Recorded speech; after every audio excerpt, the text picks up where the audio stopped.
Hello again, Stephen Oliver, founder CEO of Advisor Wealth Mastery, with my special guest and former world kickboxing champion, among many other things, business trainer, coach, sales coach, management consultant, and we can keep going on the list for 50 years now as well.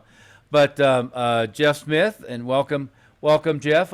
We were having a long conversation, and as usual, we should have just recorded the conversation we were having prior to the recording, and we could have done it once rather than twice here. But let me set the premise here is, you know, most financial advisors, from my standpoint, are have a they're fairly highly compensated if they do it halfway decent salespeople. They're not really running a business. They don't have their business set up as to be replicatable without their day-to-day presence in one thing or another. And what you and I were talking about is the one of the first steps to really grow your own business is being able to, one, duplicate yourself through other people, but also to really looking at the all of the numbers of the business, understand what they should be, benchmarking those. And when we start talking about, we're going to be talking about statistics and tracking and so forth. When we do this with new clients that we're working with, oftentimes the response is, well, I get 3 referrals a month, and I basically close everybody I talk to, and why do I need to bother with all of this stuff, right? And as you know, the first thing that you and I do with new clients that we're working with is we tend to, well, in order, we look at their pricing model in one thing or another, and oftentimes in this, in this niche, they don't have any control over that. If I'm captive with Northwestern Mutual or something, it just is what it is. But if there's flexibility there, oftentimes they're undercharging for their time and their effort. And then number two is we look at closing ratios and start tracking all those numbers. And after doing those two things, then we open the floodgate of traffic coming in, right? And what as you and I have talked, if somebody's talking to 2 or 3 new prospects a month and their referrals from their best clients, of course they're going to have a good closing ratio. But if we all of a sudden open the spigot and they have 50 new prospects, and we've seen that with a number of people. I remember you and I laughing to the point of crying about one of them where we handed them 50 leads, and 2 weeks later nobody had talked to them, right? And these were like hot prospects, ready to go, enthusiastic about having the meeting. All that needed to do was an appointment set for them, and 2 weeks later they're still sitting there rotting on the vine. But to set the stage, if you're going to get really serious about building a business, you've got to track each of your ratios. And when you're doing the sales yourself, you're always in a subjective mode of believing that's not the problem. Is that a fair way to say it, Jeff? And I tell you, that's so true. But what a lot of people miss when they keep statistics, they just think, well, I'm doing everything I can, marketing wise. I'm talking to as many as I can, and I sign up as many as I can. They don't have specific goals. They don't have specific targets that they're working towards. They have no way to measure how good they're actually doing. Oh, absolutely. So that's why for marketing is just as important. If we don't have a way of tracking our sources of these new leads, and we don't have a way then to see how many of those leads we get actually make an appointment, how many of those actually do we get to talk with on a discovery meeting, or going over their numbers that they supply us. It's so critical in closing the sale to have all of that information. And when you keep those kind of statistics, then you've got to start looking at them. You're like in marketing, you'll start seeing where most of your leads are coming from. And then you can see, well, what is a normal ratio? How many should I be getting? Am I doing something wrong? so they're not making an appointment? Am I getting back to them soon enough? Sometimes when somebody gets a lead, they don't follow up to make an appointment till much later. And we know that as that clock ticks past that lead and you get back to them, the less chance there is of making an appointment. So it's time is a very critical factor in that too. Absolutely, absolutely. Well, and let's I guess define terms. When we're doing all of the marketing activity, we know that each source of a lead is likely going to have a different closing ratio. And I've had a number of advisors parrot back to me industry norm, which industry norm is Jeff, we were talking about this earlier, 10-3-1, 10 qualified prospects leads to 3 meetings, leads to 1 sale. And, from standpoint of you and I looking at this, those don't sound like very good closing ratios, right? But 2 is it oversimplifies it. Is depending upon what the source of that lead was, that's going to have a big impact on the closing ratio, and the level of qualification of the lead is going to have a big impact on the closing ratio. And so when we start looking at, again, keeping statistics on processes all the way through, it always goes back to, for instance, if we're doing Facebook advertising, well, or direct mail advertising, people parrot back to me, well, so many people saw it. Well, for you and I, we don't really care about that, right? What we care about is people who clicked on the ads. Of the people who clicked on the ads, how many of them completed a form? How many of those who completed a form were qualified? Because really the others aren't very valuable to us. So how many of those were qualified? Of those qualified leads that we got, how many of them did we convert to an initial appointment, right? And then how many of those initial appointments ended up showing up, and how many of those that showed up ended up converting to a client, right? And when you're doing a multi-step process, as most advisors are, is you're meeting with them to begin with to figure out if they're qualified. Then you're having them bring a lot of information, all their financial information, one thing or another. My argument is, once they bother to put all that stuff together and come down and meet with you, you have to be a fool to not close that sale, right? That's a pretty good buying signal all the way through. But we want to move it back to, from each source, what's the mechanism? Is it a click, filling out a form, scheduling an appointment? But we know how many people attended, how many of them raised their hand, how many of those that raised their hand were qualified, because that'll determine the mailing list on direct mail, that'll determine the targeting on Facebook, that'll determine the targeting on LinkedIn, etc. That'll determine the audience that you're speaking to. I've gotten in front of 2,000 people before to find out they weren't qualified, right? Jeff, that's the Atlantic City event, among other things. I comment to you, yeah, but there's 2,000 people in the room. I said, no, I've never seen a wider variety of broke people in my life. So you want to make sure that you're tracking of each one of those events, not just how many leads you generated, but how many of those were qualified, how many of them made an appointment, how many of them you met with, how many of them went to the next step of bringing all the information to you, then how many of you closed. And you can't replicate yourself until you know those benchmarks, and you can't monitor your own processes without tracking those ratios, because otherwise you don't know if you're doing well or doing poorly. If I'm doing like I want you to do, that Parthenon you mentioned a minute ago, 20 different things, I want to know which ones are getting me new clients at a reasonable cost, which ones are getting me clients at a positive return on investment, and which ones are getting me clients at a too high a cost. So I need to adjust. If we don't have those statistics, then we don't know when we need to double down. When you go through all the different sources of your marketing, and you see that one is getting you more qualified leads and that are coming in, then you get also a chance to do your ROI and the return on that. What did you spend on that ad? And sometimes it's no more than changing the ad up. Maybe it wasn't bringing the right numbers. So I look at all of the different sources, and the ones that weren't getting me many, I don't just drop that.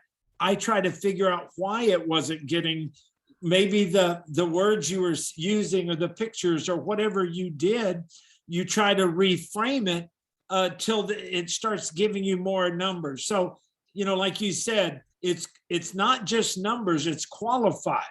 So we have to look at how many leads do we get, but then we need to also have a subcategory of that, of how many are qualified, because those are the ones that we want to keep good stats on, because now we can flow them right down to a discovery meeting or closing the sale. Yeah.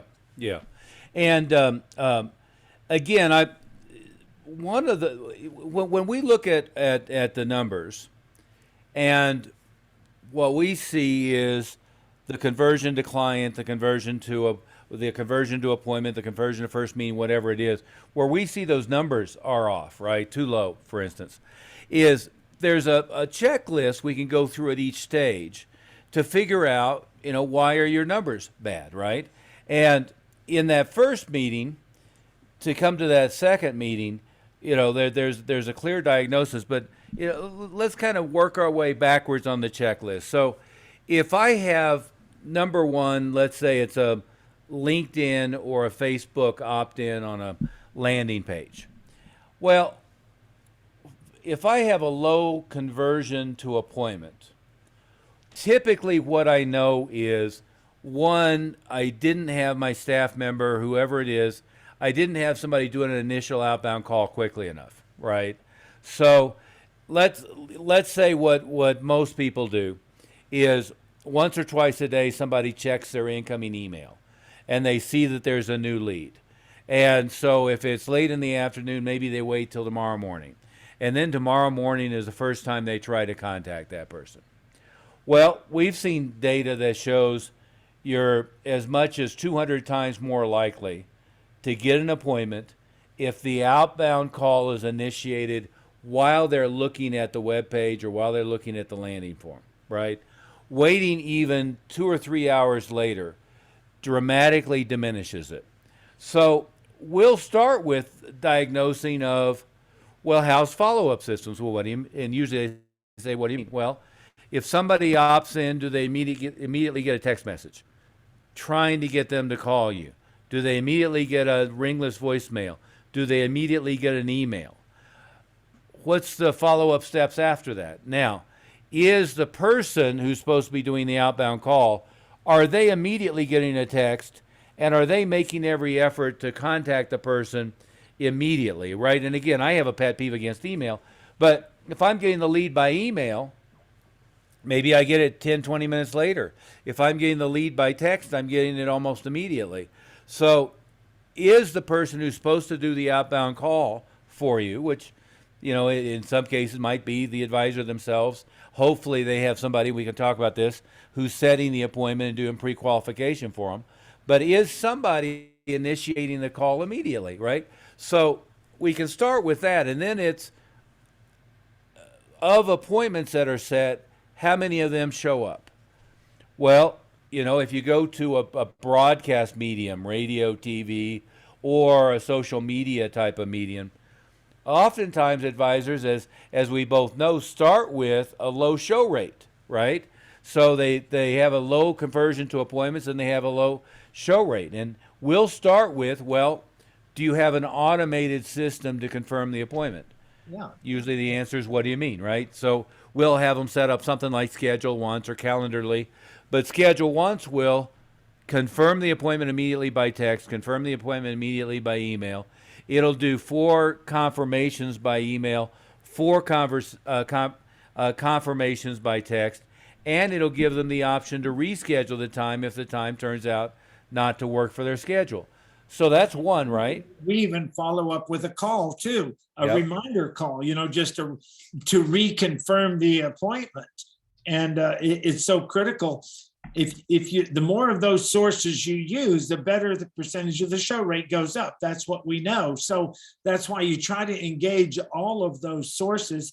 And like you said, it's also when you make that appointment, it was getting back to them right away, but it's also, don't put that appointment, the farther you put it off, the more likely they are to forget it.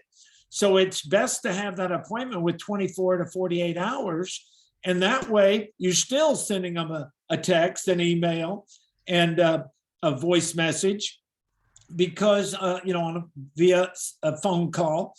And this way, your show rate, I guarantee, will go up drastically. It's when you set up the appointment for next week that you start trying to give them all these reminders, but then it gets to the point where it's so far, on the back burner of their memory, well, that's next week. I'm not thinking about that right now. They get into next week, they got other things that are going on. So we always find that if we can get it within 20, if we can get back to them, like you said, even while they're on the call, on the source of the lead, if we get onto them right away, that double, triple, quadruple, 10 times or more of the people will actually respond. And if you get the appointment, get it within 24 to 48 hours is another way to double, quadruple your show rate. Yeah. Yeah.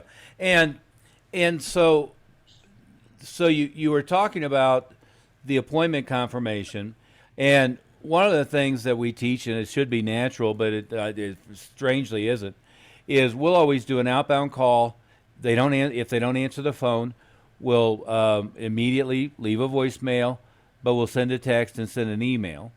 And in every step of the process, we're working on getting our contact record in their phone. Some people call that a V card, right? Where we're sharing with them at every step. So I'm on the phone with them and I'm making the appointment, or I've got the opt-in. We can automate by email and by text it to be sent. But I'm on the phone with them. I can say, hey, also I'm going to share our contact record with you. Here, let me send it right now. Did you get that text from me? Great. Just tap it and say, and tell it to add to contacts. Now you've got our office address, you've got our email address, fax number if you still have a fax, all the phone numbers here at the office, the names of my staff, my name, etc. So you have all the different people in the office you may be communicating with. You have all the different phone numbers. And now what that does is when you make an outbound call to that person, they know that you, rather than it's an unknown number. Number two, it's so critical on that, because 90% of the people out there these days get so many scam calls and people that they have not solicited them to call them. And so they see a number that's not in their directory, so they don't know who it is. So they just ignore it. But if it pops up that it's your company, they go, oh yeah, that's the guy from, the insurance company or from the investment company. Now I've got somebody now they're going to answer. Yeah, yeah. And one thing it does is it whitelists your email in most systems, so you're not getting spam blocked. Number two, as you said, it recognizes caller ID, so they know who it is. It's so important to do that. And like you said, I've got the latest iPhone, as you do, Jeff, and my phone doesn't ring if it's an unknown number. My text messages from an unknown contact go in a completely different place, whereas I hell, I don't look at email or text, damn near anything. So I'll just never see it if it's from an unknown source, right?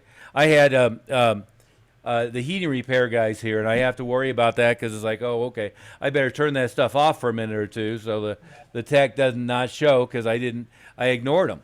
And I even did that when I had, I just had the heating and air conditioning guy come. We had a new washer and dryer put in and a dishwasher. And when they were doing that, the people that were coming, when I got their number, the first thing I did is I went in and put it in my directory and put their name on it. So now when they called me, I knew, because they wanted to call to say, we'll be there in 30 minutes or whatever. And I didn't want to ignore that call, but I didn't want to answer these other 20 solicitations I get during the day. Yeah, yeah. And see, that's so important because again, you can waste your time trying to call a cold list.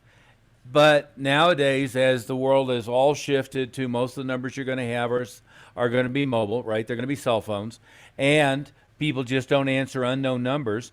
It's almost impossible. But again, we were diagnosing stats. So if I'm having a trouble going from an opt-in to an appointment, there's a number of things that I can do to diagnose that. If once I have an appointment and I'm having a difficulty getting them to show, there's a number of things I can do to diagnose that. And at every step of the way, and again, the schedule an appointment to them to show, one of the things that we do a lot is we design what I'll call tools. So elements that are going to educate the prospect before we ever meet to them, to create credibility in the process and for them to understand better what it is that they're getting into. I like it to be a lot of testimonial content. I know a lot of the organizations, I mean, there's some legal issues there have been in the past. You want to make sure you're not making, false claims and so forth. And some of the big companies, even though it's legal now, they're still hesitant. But I would prefer to drip with them on testimonials, on client experience, and to educate them about the process and to educate them about the value of our company. Now, all of that material is always going to be, Zig Ziglar used to call it WIIFM, what's in it for me, meaning what's in it from the prospect. And what I see most people do is they do it the opposite. They toot their horn rather than designing it all from here's why it's going to be in your best interest to go through the process that we've developed to help you, right? So you want it to be that way. But then as you get into the process, and that's where, we do all kinds of things like, what some people call shock and awe packages and so forth. But I just think of it as tools for the person making the sale to prep the process along the way so that the prospect has value in what it is, sees the outcome, and has credibility in the process. Because I don't want to be there trying to pitch my services. What I want to do is be facilitating to help them accomplish their objectives and goals along the way. Well, what would you add to that? It's so important, when you were talking about the sources of reaching out to them, I know one of our favorite for getting them to open anything that we send them. And we know nowadays that email is so crowded with stuff that most people delete most of it anyway. But if you get something in the mailbox, you're not getting near as much stuff in the mail, especially when you compare it to email. But even among that mail, you want to spur their curiosity. So that 3D mail, and I know you have a whole bunch of them that you like to use, that is some unusual mailing source. And I know you've done quite a few with the money bag and the $1 million bill. I've got a couple of examples I'll grab. Go ahead with the thought. Okay. Yeah. So when they get that kind of 3D mail, it assures that they're going to open it because your curiosity gets you. When it's a regular flat piece of mail, looks like an advertisement, then most people look at those, look at who it's from, and then trash it. But if it's something that's unusual shape or configuration, it's going to spur your curiosity and it'll make you open it. Yeah. When you get those kind of things in the mail, they tend to keep them too, because they're neat things for your desk. But tell us about some of the ones you have that you've sent or that you've seen. Yeah, we always want to get something in the mail to new prospects right away. What I'll hear the objection being sometimes is, well, the appointment, I talked to them on Monday, the appointment set for Wednesday. They're not going to have time to get it anyway. Well, number one is if they reschedule the appointment or they don't show up for the appointment, they're obviously going to have time to get it. Which is, for most people, it's a big, at least a 50% show rate is not doing bad. So now that other 50% is going to get something to remind them. But most people don't even have that good a show rate. Yeah. Well, let me get you. I just got a bunch of this stuff sprinkled around my desk here, but two or three ideas. Here's a mutual friend of ours business card, right? This was printed on a poker chip. I've seen it. Same thing done on a metal, like a bronze medal. Here's another card that we send that's actually a thumb drive with a bunch of video content, right? We'll have a personal note card go out, but here's the cover of my own personal note card, right? With the hair pulling out. So it's, what most people would do, even if they did a personal note card, it'll be like the embossed company logo, or it'll be, they're sitting behind an oak desk in a If they see that picture, the first thing they're going to say, why is he pulling out his hair? Yeah. And But- then you open it up and you here's a mailer that we did, but you notice it's in a bank bag, right? The bank bag is the envelope, and then you put the letter and one thing or another in the bank bag. So nobody's going to get the bank bag in the mail. This one is printed, but it could be printed with your company name, or it could be printed some other way. But nobody's going to get that in the mail and not open it, right? And you were talking about the 3D mail. We've done mailers with it's a bottle, a message in a bottle, so the letter is stuck in the bottle. It's a clear bottle. We've done mailers with in an aspirin bottle and one thing or another. You remember we did the one in a big priority mail envelope. I don't think I have it here, but a big priority mail envelope that had a silver platter in it. Here's a friend of mine, David Phelps. His kind of shock and awe package to dentist comes in a priority mail with a copy of his book, a copy of testimonials, success stories, case studies, et cetera, et cetera, et cetera. And all impresses people tremendously. If they know you have a book, or they get a chance to see actual testimonials from clients, it goes a long ways. Yeah. And there's like his version of a note card with what looks to be a personal handwritten note, which, may have been, but I guarantee it wasn't David sitting there doing it. There's probably a machine writing that out by hand. But you get the idea. Is one of the ways you close your, improve your closing rates is that type of stuff. This is, and this is for us to say, but this is like a shock and awe package where they open it up and it's got cover letter and it's got a couple of books and a Lee Miltier's book, and it's got a couple of my books and some other material in there.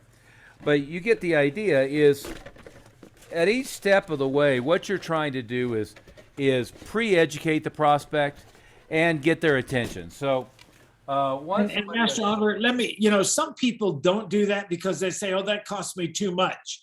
Well, it doesn't cost you too much if you're up on your numbers and you know what your ROI. If I know what my return on my investment is for every new client I get, then I know how much I can go to what extreme to spend to get that new client to come in. And that's the biggest mistake people make. What do they say?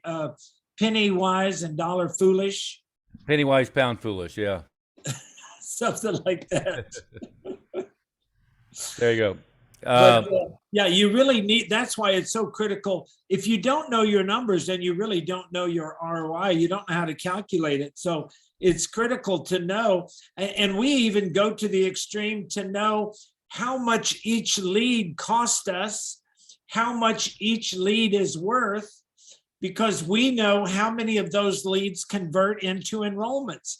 So as we actually see a real number attached to it, and we know that it cost us, whether it's $200, $300, $400 to get a new client, if we spent that much to get the client, then we don't mind. The other thing is, you say, how much are we going to make off of that one client on the average? Well, most of that time it's pennies compared to dollars. We're spending pennies to collect those dollars. So don't miss the boat by not knowing what your ROI is, and calculate it on your enrollments, and then on those people that you sell, that become a client, and they are part of your group.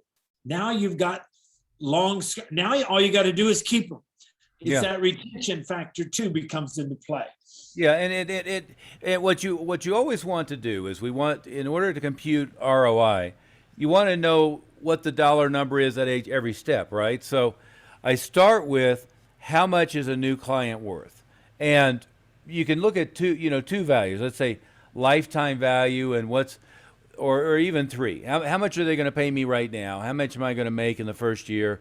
And how much am I going to make over the lifetime of the relationship? And then, of course... And that's on the average, because it's not what any one person does, but you're taking all your clients and averaging all together, and you say on the average, and I tell you, there's a lot of people that don't know what the average client spends. And if you don't know that, you're missing a very important statistic in your business. I have to know what the average, now that's a combination of the most and the least and everybody in between. And now I average it out, then I can say on the average, my clients are spending this much with me. Yeah, and I can also ultimately track that by source, right? Of how I got the person as well. But if I start with lifetime value, immediate value, first year value, so I know that number, then I can come up with a number that I'm willing to invest in order to get a new client. And Jeff, as you know, and this is not just financial advisors, every niche is like this, but people are notoriously cheap in being willing to spend money to attract a new client, right? But now I can determine how much am I willing to invest in order to get a new client. And then once I know that number, what's my maximum I'm willing to invest, how much is my maximum, therefore I'm willing to invest for a meeting? How much am I willing to invest for an appointment? How much am I willing to invest for a qualified lead? How much am I willing to invest to get somebody to show up at that landing page, or to dial a phone, or whatever the source might be? Is I can walk my way through that all the way back. And so now, for instance, I might know that each new client is worth to me $50,000, but I'm immediately going to make, let's say, $5,000. So how much am I willing to invest? If they're worth lifetime $50,000, immediately they're going to invest $5,000. Well, if it's me, I'd be willing to invest $4,995, right? But maybe it's not that much. But if I'm willing to invest, say, $1,000 to get a new client, and I know that what my closing rate is from meeting to closing them, so let's say that's 50%. So now I'm willing to invest $500 to get that initial meeting, and let's say I get 50% from appointment to first meeting, which is a low number, but makes the math easy. Then I know I'm willing to pay $250 to get an appointment. Then I know I'm willing to, and if I get 50% of leads to appointment, now I know that I'm willing to spend $125 to get a qualified lead. So as I work my way backwards, and those aren't suggested numbers, those are just as an example, I know what I'm willing to pay at each step. And now I know, is my Facebook advertising work, is my LinkedIn advertising work, is my TV advertising work, is my radio advertising, my newspaper, my direct mail, because I know what I'm willing to pay to get somebody to raise their hand. And then I know what I'm willing. It's not only knowing how much they're willing to spend or how much it costs to get them. What we have to do is know exactly what our number is already. If we're getting this many leads, and then how much did we spend? We know what we're spending now. We know how many of those are going to enroll, how many of those we can sell or close. And then we have a much clearer picture of whether we should be increasing our marketing or checking the source. Maybe we go to something else if it's not giving us the return that we need. Yeah. And the and again, to kind of wrap up as we run out of time for today, and we were going to talk about closing new clients via Zoom rather than in person from a distance, rather than live at your office or at their home office or whatever. And we can, I guess, do that on another day. As usual, we get pretty verbose sometimes.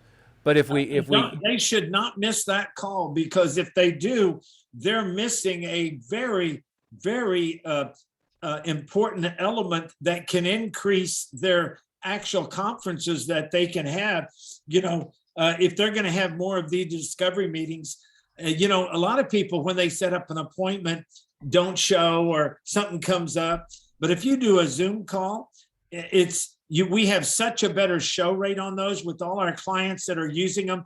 This whole pandemic opened up that whole avenue. So many people are using that now that everybody, and it's so simple. You just send them the link and they just push the button and they're in the meeting. So don't miss that one. Really catch that when we do our next video. Yeah, and not to say there's positives that came out of it, but one positive that came out of the pandemic is pretty much everybody knows how to use video conferencing now. Doesn't matter whether they're 15 or they're 82. The other thing is everybody knows how to use QR codes now, right? So we can put QR codes on our advertising and drive them to appointment links and stuff like that. But to summarize here is almost all advisors think that their closing rates are great. There's nothing you can do to improve my ratios, because if I talk to them, I get them. Well, if we double, triple, quadruple, 5 times the amount of volume, they're full of it, right? And again, I've had that expression so many times, and I forgot whether it was you or one of our clients came up with man, you guys have me drinking from a fire hose now. I'm getting so much traffic. I don't know how to handle it all. So it's another step in learning how to handle. Anybody can handle 3 or 4 a week, but when you start getting 6 or 7 a day, now it takes a whole new skill set. Yeah, and skill set at managing staff, skill set at proper supervision, skill set of training them, a whole number of other things. Again, not fodder for today, but one is your subjective evaluation of how you are doing always is wrong. You need to have the numbers written down and need to know what your daily number was, what your week to date, what your month to date, what your quarter to date, what your year to date. How does that compare year over year? How does that compare with the benchmarks that we're providing you of what they should be? We have a stat sheet that they keep on a clipboard that we recommend, and it has last year's average on all of those things. Of course, if you don't have any numbers from last year, you're making your new numbers this year. But then we have a January through December. So you can look on that same sheet. How does each of those months compare with last year's average? And how does February compare with January? March compare with February and January? And then we'll get our first quarter numbers and then compare the first quarter with next month and the next quarter. And that's how you stay on track for growth, because you're either green and growing or you're ripe and rotting. So if your numbers aren't going up or they're flatlining, you're not going to get better. But if they are going down, at least you can see it and change it before the year gets by. Yeah, absolutely. But maybe we'll leave it there, but we need to always track each of your numbers. Then there are ways to fix those ratios all the way through. Sometimes they get fixed with tools, sometimes with automation, sometimes with better staff training systems, oftentimes with better follow-up systems. But then it's open the floodgate and drive more traffic in. And once you drive that more traffic, you'll also distinguish between qualified and unqualified traffic. So obviously we don't want more unqualified. We want it to all be qualified. So we can start differentiating that. The other thing I see, Jeff, is most of these advisors, and this is again an aside, but most of the guys haven't figured out that they shouldn't be making all of the initial contacts, right? As you know, in all of the comparable businesses, like for our business, we have two appointment setters. In essence, we have Bob Dunn and we have Mindy Godfrey, and I never talk to anybody when they first raise their hand and get on our list. I don't care if it's a referral or whatever it is. You don't either, right? We'll have a process where, it'll go from Mindy to Greg, maybe to me, then it'll go from Bob to you, then to me. But before they get to you, they've been pre-qualified. He's gone through a checklist. He's giving them assignments and things to watch and this read. is stuff for when we're talking about when you're drinking from a fire hose. You don't have time to have a lengthy discussion with every one of these people, but you do need to have that conversation with those that are qualified. Yeah. And so you need that first line of defense to separate the qualified from the non-qualified. And the truly interested from the ones that are, maybe interested in 6 months or 12 months. Now, we call them tire kickers, right? Yeah. Yeah. But, well, on that note, we'll call it a day. Hopefully everybody found all this very valuable. And I'll remember you could remind you can go to Advisor Wealth Mastery and get a big packet of free, a free marketing kit, free big packet. In fact, I just showed it to you a few minutes ago. We'd love for you to take advantage of that and love to talk to you more directly. That has all of our phone numbers in it and so forth, and we can schedule a time to answer any questions you have. And that ROI, don't forget it. If you don't know how much you're spending, I mean, you need to know how much advertising dollar I spent this month, how many leads, appointments, etc. down the line, how many new clients I got. Divide those numbers and then see what each one cost you individually. And now you have a better idea of whether you need to increase your spending or whether you need to get those numbers higher to make them more valuable. You bet.